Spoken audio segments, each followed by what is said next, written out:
사랑하는 형제자매 여러분, 주님의 이름으로 평안을 전합니다. 오늘 우리는 신약 성경의 위대한 여정, 사도행전의 문을 함께 열어보고자 합니다. 본격적인 말씀의 여정을 시작하기에 앞서 이 귀한 이야기가 더 많은 영혼에게 닿을 수 있도록 여러분의 작은 손길을 부탁드립니다. 지금 이 영상에 좋아요와 구독을 눌러주시는 것은 단순히 숫자를 늘리는 것을 넘어 하나님의 은혜로운 말씀을 세상에 전하는 선교의 작은 동참이 될 것입니다. 이 복된 사역에 함께하시는 모든 분들께 하나님의 크신 축복이 함께하기를 기도합니다. 자, 이제 성경을 펼치시거나 혹은 마음속에 그 말씀을 떠올리며 사도행전의 첫 장, 그 장엄한 서막으로 함께 들어가 보겠습니다. 오늘 우리는 사도행전 한 장의 첫 11절 말씀을 조금 깊이 들여다볼 것입니다. 물론 사도행전의 모든 구절을 이렇게 자세히 살펴본다면 아마 우리의 여정은 아주 길고 긴 피정이 될지도 모릅니다. 하지만 신약의 많은 책들이 그렇듯이 이 도입부는 앞으로 펼쳐질 이야기의 전체적인 패턴과 형태, 그리고 핵심 주제가 무엇인지를 알려주는 아주 중요한 열쇠를 쥐고 있습니다. 오늘 이야기의 핵심 주제는 바로 하늘과 땅의 만남입니다. 저는 사도행전을 이 땅에서 펼쳐지는 천국의 쇼라고 부르고 싶습니다. 이 책 전체는 하늘의 생명이 이 땅에서 어떻게 탄생하고 어떻게 자라나며 어떻게 열매 맺는지를 보여주는 위대한 드라마이기 때문입니다. 우리 대부분은 이런 질문을 받으면 잠시 멈칫하게 됩니다. 만약 하늘이 이 땅에 임한다면 어떤 모습일까요? 아마 우리는 즉시 더없는 행복과 영광, 기쁨으로 가득한 이미지를 떠올릴 것입니다. 하지만 우리는 종종 가장 중요한 사실을 잊고 살아갑니다. 바로 교회의 사명, 아니 교회의 존재 자체가 하늘과 땅이 이미 만났다는 위대한 믿음 위에 세워져 있다는 사실 말입니다. 물론 우리는 모든 것이 완성될 마지막 때 하늘과 땅이 완전히 새롭게 하나가 될 그날을 기다리고 있습니다. 하지만 그 날만을 바라보며 이미 우리에게 주어진 이 놀라운 현실을 과소평가해서는 안 됩니다. 하늘과 땅은 이미 여러 중요하고 의미 있는 방식으로 하나가 되었습니다. 오늘 밤 우리는 바로 그 진실을 확인하게 될 것입니다. 먼저 사도행전 한 장 1절부터 5절까지의 말씀을 살펴보겠습니다. 저자인 누가는 이 짧은 구절 속에 앞으로 전개될 수많은 주제들을 아름답게 스케치해 놓았습니다. 가장 먼저 기억해야 할 것은 사도행전의 모든 이야기는 바로 예수님에 관한 것이라는 점입니다. 우리는 사도들의 놀라운 행적에 집중하다 보면 이 책의 진짜 주인공이 예수님이라는 사실을 잊기 쉽습니다. 어떤 관점에서 보면 예수님은 지상에서의 사역, 즉 하나님 나라의 선포와 십자가에서의 죽음, 그리고 부활을 통해 이 땅에서 하셔야 할 일을 모두 마치신 것처럼 보입니다. 곧 승천하실 것이기 때문이죠.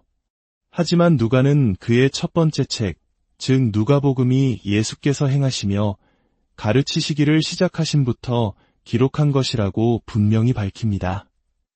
여기서 시작하신부터 라는 표현에 주목해야 합니다. 많은 주석가들이 지적하듯이 이것은 누가복음이 예수님이 시작하신 일들에 대한 이야기라는 의미를 담고 있습니다. 그렇다면 사도행전은 무엇일까요? 바로 예수님께서 이제 당신의 영, 즉 성령님을 통해 교회를 통하여 그리고 교회 안에서 당신의 일을 계속해서 행하시는 이야기입니다. 이 세상에 당신의 나라를 세우시는 하늘에서와 같이 땅에서도 이루어지는 그 위대한 역사의 두 번째 장인 셈입니다. 예수님은 부활하신 후 40일 동안 제자들에게 나타나시어 하나님 나라의 일에 대해 말씀하셨습니다. 하나님의 나라.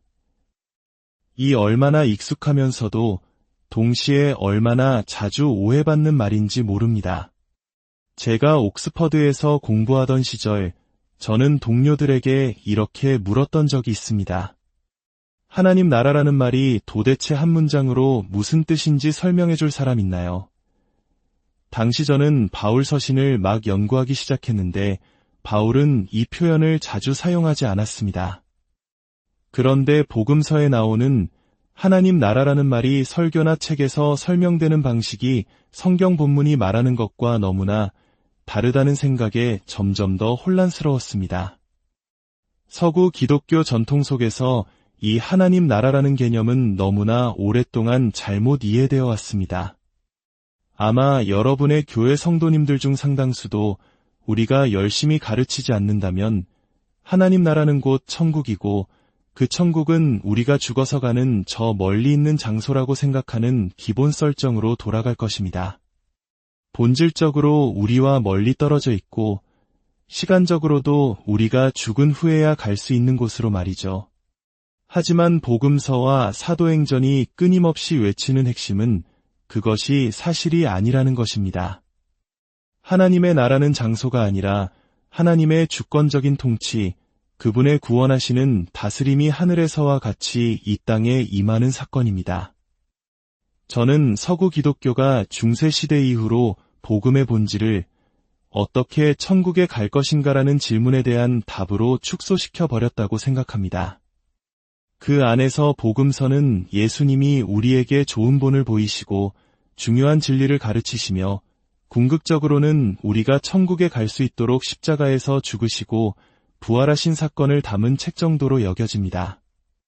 이런 신학 안에서는 예수님이 동정녀에게서 태어나시고 십자가에서 죽으시고 사흘 만에 부활하셨다는 사실만 있다면 그분이 그 사이 공생의 기간 동안 하셨던 다른 모든 일들은 사실 크게 중요하지 않은 것이 되어버립니다. 그렇다면 마태, 마가, 누가, 요한은 왜 그토록 방대한 분량을 할애하여 그 사이의 일들을 기록했을까요? 저는 오늘날 교회 안에 두 종류의 그리스도인이 있다고 생각합니다. 바로 서신서의 그리스도인과 복음서의 그리스도인입니다. 서신서의 그리스도인은 기독교의 핵심이 구원받는 것에 있다고 믿으며 주로 바울 서신에서 그 근거를 찾습니다. 반면 복음서의 그리스도인은 기독교의 핵심이 예수님의 가르침을 따라 이 땅에 하나님의 나라를 이루는 것에 있다고 믿습니다. 하지만 이들은 종종 예수님께서 왜 굳이 죽으시고 부활하셔야 했는지에 대해서는 명확한 답을 내리지 못합니다. 그저 예수님이 시작하신 좋은 일을 우리가 본받아 계속하면 된다고 생각하기 때문입니다. 저는 제 사역의 많은 시간을 이 두 그룹의 그리스도인들이 서로에게 귀를 기울이고 서로에게서 배우도록 돕는 데 사용하고 있습니다. 그리고 이것이야말로 오늘날 우리 교회가 직면한 가장 중요한 과제 중 하나라고 믿습니다.